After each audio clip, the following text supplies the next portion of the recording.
Hello students, আজি আমি পঢ়িম হেৰনছ ফৰ্মুলা। এইটো ক্লাছ 9ৰ এটা ইম্পৰ্টেণ্ট চেপ্টাৰ হৈছে হেৰনছ ফৰ্মুলা। হেৰনছ ফৰ্মুলাটো ক'ত ইউজ হয়? এটা ট্ৰায়েংগুলৰ এৰিয়া উলিয়াবলৈ, ত্ৰিভুজ এটাৰ এৰিয়া উলিয়াবলৈ আমি হেৰনছ ফৰ্মুলাটো ইউজ কৰোঁ। ফৰ্মুলাটো হৈছে area of triangle equal root over s into s minus a into s minus b into s minus c। ইয়াত s কি হয়? a plus b plus c divided by 2 আৰু a b c কি হয়? সাইডছ of the ট্ৰায়েংগুল। ত্ৰিভুজটোৰ বাহুকেইটা যদি a b আৰু c হয় তেন্তে s টো কি হ'ব? a plus b plus c divided by 2 আৰু এৰিয়াৰ ফৰ্মুলাটো হৈছে s into s minus a into s minus b into s minus c। এতিয়া আহা আমি এক্সাৰচাইজটো চাওঁ। এক্সাৰচাইজটো চালে প্ৰব্লেমবোৰ কেনেকৈ কৰে আমি বুজি পাম। এৰিয়াটো কেনেকৈ ইউজ হয় হেৰনছ ফৰ্মুলাটো আমি ডিটেইলছত বুজি পাম। চ' ফাৰ্ষ্ট আমি চাওঁ এক্সাৰচাইজ 12.1ৰ ফাৰ্ষ্ট কুৱেশ্যনটো। কি দিয়া আছে ফাৰ্ষ্ট কুৱেশ্যনটো বুকত চাই ল'বা। A traffic signal board indicating school ahead is an equilateral triangle with side a. Find the area of the signal board using Heron's formula. If its perimeter is 180 cm, what will be the area of the signal board? এখন board আছে triangle শেপত, equilateral triangle মানে কি? সমবাহু ত্ৰিভুজ। সমবাহু ত্ৰিভুজত লিখা আছে school ahead.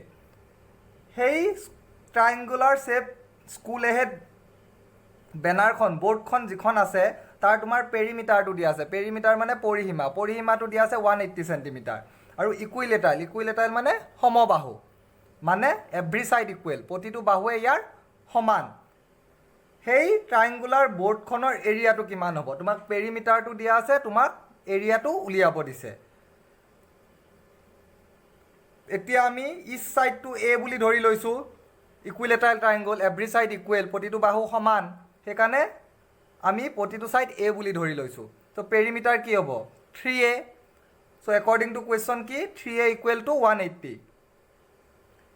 So a equal to কিমান হ'ব? 60. Therefore area of the board s into s minus a, s minus a, s minus a। ইয়াতে a b c তিনটাই সেম। সো ইয়াতে আমি s minus a into s minus a, s minus a লিখিছোঁ। Value কেইটা বহাই দিলে হ'ল। s ৰ ভ্যালুটো কেনেকৈ উলিয়াই? a plus b plus c divided by 2, 180 divided by 2 90। এইটো তুমি ইয়াতো পাতিব পাৰা, এইফালে ব্ৰেকেটত পাতি থলে হ'ল। মই ইয়াত লিখি দিছোঁ 90 into 90 minus 60, 90 minus 60, 90 minus 60, 90, 30 into 30 into 30। কেলকুলেশ্যনটো কেনেকৈ কৈছোঁ শ্বৰ্টকাটত চোৱা। দুটা 30ৰ কাৰণে এটা 30 বাহিৰত, স্কুৱেৰ ৰুট বৰ্গমূল।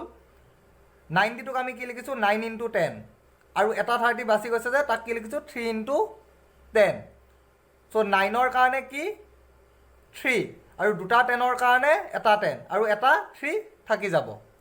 So কি হ'ব? 3 into 10 300, 300 into 3 900, 903 সেন্টিমিটাৰ স্কুৱেৰ। এৰিয়াটো সদায় সেন্টিমিটাৰ স্কুৱেৰ, কালি সেন্টিমিটাৰ স্কুৱেৰ হ'ব। এইটো তোমাৰ 60 সেন্টিমিটাৰ। একদম সহজ ফৰ্মুলা। তোমাৰ এ বি চি উলিয়াই লৈ এছটো উলিয়াই ল'লে হ'ল, তাৰপিছত ফৰ্মুলাটোত বহাই দিলে হ'ল। ফৰ্মুলাটোৰ এই স্কুৱেৰ ৰুটটো গোটেইকেইটা মাল্টিপ্লাই কৰিব গ'লে তোমাৰ বহুত লেন্দি হৈ যাব। এইটো এনেকুৱা শ্বৰ্টকাট প্ৰচেছত কৰিলে তোমাৰ দুটা ষ্টেপতে এনচাৰটো ওলাব। নেক্সট আমি কুৱেশ্যনটো চাওঁ আহা। নেক্সট কুৱেশ্যনটো, নেক্সট কুৱেশ্যন নাম্বাৰ 4টো চোৱা। কুৱেশ্যন নাম্বাৰ 2 আৰু 3টো ট্ৰাই কৰিবা। বাকীকেইটা মই কৰি দিছোঁ, সেইটো চালে 2 আৰু 3টো পাৰি যাবা। ফৰ্মুলাটো সহজ ফৰ্মুলা। কি দিয়া আছে? Find the area of a triangle two sides of which are 18 cm and 10 cm and the perimeter is 42 cm। দুটা ছাইড দিয়া আছে আৰু পেৰিমিটাৰটো দিয়া আছে, মানে পৰিসীমা দিয়া আছে। সেই ট্ৰায়েংগলটোৰ এৰিয়া উলিয়াব লাগে। Let a equal to 18 cm, b equal to 10 cm। এটা ছাইড আমি 18 ধৰি লৈছোঁ, এটা ছাইড 10 ধৰি লৈছোঁ। চিটো উলিয়াই ল'ব লাগিব। পেৰিমিটাৰটো দিয়া আছে 42, পৰিসীমা। এটা ট্ৰায়েংগল, এটা ত্ৰিভুজৰ পৰিসীমা কি? ছাইড কেইটাৰ plus a plus b plus c equal 42। a আৰু bৰ ভেলু বহাই দিলোঁ, 18 প্লাছ 10 প্লাছ c। 18 প্লাছ 10 কিমান হ'ব? 28 প্লাছ c ইকুৱেল 42। তো c ইজুকেল টু কিমান হ'ব? 42 minus 28, 14 centimeter. So S is equal to A plus B plus C 42 divided by 2. A plus B plus C মানে কিমান 42 divided by 2 equal 21 centimeter. S পাই গলো A B C পাই গলো. So area to কিমান হ'ব S into S minus A into S minus B into S minus C.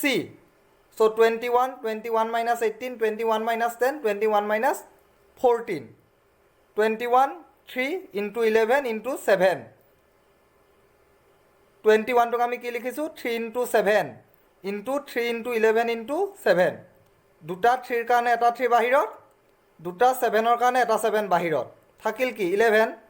So 3 into 7 21 root over 11. 21 into 11 centimeter square. একদম সহজ chapter এইটো এটা। নেক্সট কুৱেশ্যন, নেক্সট চাওঁ আহা কুৱেশ্যন নম্বৰ 5 কি দিছে sides of a triangle are in the ratio 12:17:25 and its perimeter 540 centimeter. Find its area. এবাৰ side কেইটাৰ ৰেশিও দিয়া আছে 12:17:25. আমি কি কৰিম সাইড কেইটা ধৰি লৈছো 12x 17x 25x. পেৰিমিটাৰটো কিমান দিয়া আছে 540. পেৰিমিটাৰ ইকুৱেল টু কি সাইড কেইটাৰ প্লাস সাইড কেইটা কিমান 12x 17x 25x. তিনটা প্লাস কৰিলে কিমান হ'ব 54x. 54x equal to 540. So x is equal to কিমান 10. x ৰ ভ্যালু 10 কিন্তু সাইড কেইটা কিমান 12x 17x আৰু 25x. এতিয়া x ৰ ভ্যালুটো আমি বহাই দিব লাগিব, তেতিয়া আমি সাইড কেইটাৰ ভ্যালু পাই যাম 12x মানে 12 into 10, 17x মানে 17 into 10, 25x 25 into 10, 120 170 250. S is equal to কি A plus B plus C divided by 2. 540 divided by 2 কিমান হ'ব 270. S ৰ ভ্যালু পালা A B C তিনটাৰ ভ্যালুৱে পালা। আমি ইয়াৰে এটা সাইডক A বুলি ধৰি লৈছো, এটা সাইডক B বুলি ধৰি লৈছো, আনটো সাইডক C বুলি ধৰি লৈছো।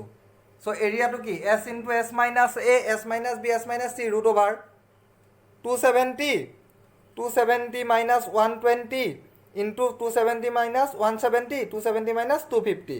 270 into 150 into 100 into 20. শর্টকাট কেনেকৈ কৰিছো চোৱা, প্ৰতিটোৰ লগত 0 এটা আছে মানে কি 10 মাল্টিপ্লাই হৈ আছে 270 মানে কি 27 into 10, 15 into 10, 10 into 10, 2 into 10. চাৰিটা 10 হ'ব, চাৰিটা 10 ৰ কাৰণে দুটা 10 বাহিৰত। সো আলটিমেটলি 10 into 10 কিমান হ'ব 100. 27 থাকিব, 15 থাকিব, 10 থাকিব আৰু 2 থাকিব। 27 টোক আমি কি লিখিব পাৰো 3 into 9, 15 টোক 3 into 5, 10 টোক 2 into 5 আৰু এটাটো থাকি যাব। দুটা 3 ৰ কাৰণে এটা 3 বাহিৰত, 9 ৰ কাৰণে 3 বাহিৰত, দুটা 5 ৰ কাৰণে এটা 5 বাহিৰত আৰু দুটা 2 ৰ কাৰণে এটাটো বাহিৰত। So 100 into 3 into 3 into 5 into 2, 3 3 is 9, 9 5 is 45, 45 into 2 90, 90 into 100 9000 centimeter square. একদম সহজ কুৱেশ্যন। ঠিক আছে বাৰু, আমি ইয়াৰ নেক্সট কুৱেশ্যনটো চাওঁ আহা। সো নেক্সট কুৱেশ্যনটো কুৱেশ্যন নাম্বাৰ 6 কি দিয়া আছে an isosceles triangle has perimeter 30 centimeter and each of the equal side is 12 centimeter. Find the area of the triangle. Isosceles triangle মানে সমদ্বিবাহু ত্ৰিভুজ। যি ত্ৰিভুজৰ যি ট্ৰায়াঙ্গুলৰ দুটা সাইড ইকুৱেল, দুটা বাহু যদি সমান হয় তাক আমি কি কওঁ আইসোসেলেস ট্ৰায়াঙ্গল বুলি কওঁ। দুটা সাইড সমান, কিমান দিয়া আছে দুটা side 12 centimetre. Find the area of the ট্ৰায়াঙ্গল। আৰু তোমাক লগতে কি দিয়া আছে পেৰিমিটাৰ, পৰিসীমাটো দিয়া আছে। এইটো তোমাৰ পৰিসীমাটো তোমাৰ দিয়া আছে। আমি এটো 12 সেন্টিমিটাৰ, বি টো 12 সেন্টিমিটাৰ ধৰি লৈছো। সি টো উলিয়াই ল'ব লাগিব। কেনেকৈ উলিয়াম পেৰিমিটাৰটো দিয়া আছে, পেৰিমিটাৰ মানে কি 30, a plus b plus c is equal to 30, 12 plus 12 plus c is equal to 30 হ'ব। So c is equal to কিমান হ'ব 6 সেন্টিমিটাৰ। a b c পাই গ'লো, এতিয়া লাগে কি s2 উলিয়াবলৈ হ'লে a plus b plus c divided by 2। এইটো তোমালোকে ইয়াত পাতিব পাৰা নহ'লে ইয়াতে ব্ৰেকেটত পাতিব পাৰা এইফালে মই এতিয়া এইফালে পাতি থৈ দিছোঁ তোমালোকে এইখিনি জেগাত পাতিবা বেটাৰ নহ'লে এইফালে ব্ৰেকেটত পাতি দিবা এৰিয়া অফ দ্য ট্ৰাইংগল কি হয় s into s minus a s minus b s minus c আগৰ দৰে 15 into 15 minus 12 15 minus 12 15 minus 6 15 into 3 into 3 into 9 দুটা 3 কাৰণে এটা 3 বাহিৰত 9ৰ কাৰণে 3 বাহিৰত আৰু 15 তাৰ স্কুৱেৰ ৰুট নহয় বৰ্গমূল উলিয়াব নোৱাৰি সেইটো তেনেকৈ থৈ দিয়া চ' 9 into root over 15 centimetre square এইটো হেৰনছ ফৰ্মুলা 12.1 এক্সাৰচাইজ ইয়াৰে মই যিকেইটা কুৱেশ্যন কৰি দিয়া নাই সেই কুৱেশ্যনকেইটা তোমালোকে কৰিবা কুৱেশ্যন নাম্বাৰ 6 কৰি দিয়া নাই আৰু কুৱেশ্যন নাম্বাৰ 2 and 3 কৰা নাই সেইকেইটা তোমালোকে ট্ৰাই কৰিবা আৰু এনচাৰটো মিলাই চাবা পিছফালেটো দিয়াই আছে মই এইকেইটা কৰি দিছোঁ তোমালোকে বুজি ল'বা ঠিক আছে বাৰু ইয়াৰ পিছত আমি নেক্সট চাম 12.2 এক্সাৰচাইজটো নেক্সট ভিডিঅ'ত আমি ডিছকাছ কৰিম 12.2 এক্সাৰচাইজ থেংক ইউ